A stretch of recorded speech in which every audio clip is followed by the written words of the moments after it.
Market అంచనాలను చేరుకోలేకపోవడంతో 8% ఈరోజు 8% తగ్గింది ఈరోజు. ఓకే. రిజల్ట్స్ బాగాలేవు. Company net profit year on ఇయర్‌లో 5.3% పెరిగి 100 కోట్లకు చేరుకుంది.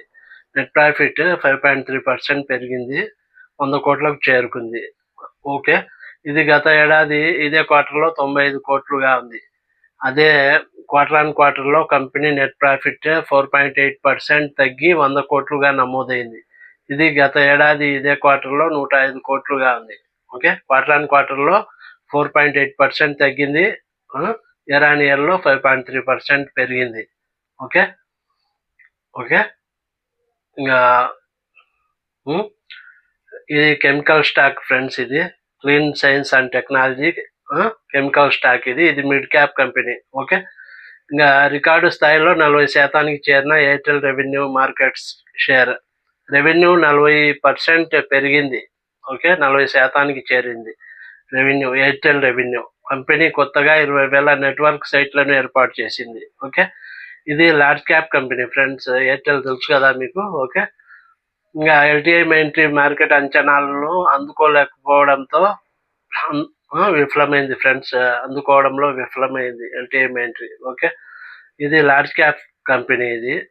ఎల్టీఐ మైంట్రీ సాఫ్ట్వేర్ కంపెనీ ఈరోజు 2% తగ్గింది. కానీ Q1 రిజల్ట్స్‌లో కంపెనీ నెట్ ప్రాఫిట్ 11% పెరిగింది. పెరిగి 11% పెరిగి 1,255 కోట్లకు చేరుకుంది. ఓకే. అమెజాన్‌లో మరోసారి లే ఆఫ్స్ ఫ్రెండ్స్. అమెజాన్‌లో చాలా వందలాది మందిని తీసేస్తున్నారు. ఓకే. ఏడబ్ల్యూఎస్‌లో అంటే అమెజాన్ వెబ్ సర్వీసెస్ ఉంది కదా.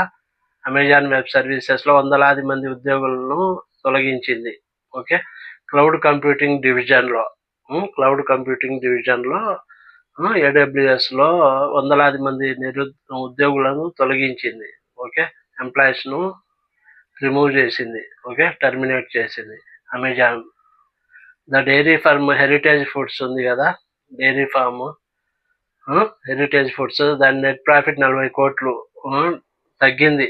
40 కోట్లు దాని నెట్ ప్రాఫిట్ వచ్చింది. డౌన్ 30.7%, 30.7% తగ్గింది. ఫ్రమ్ 58.4 crore 58 కోట్లు వస్తే లాస్ట్ ఇయర్‌లో సేమ్ పీరియడ్‌లో 58.4 కోట్లు వస్తే ఇప్పుడు 40 కోట్లే వచ్చింది. 30% డౌన్ అయింది ఇయర్ ఆన్ ఇయర్‌లో.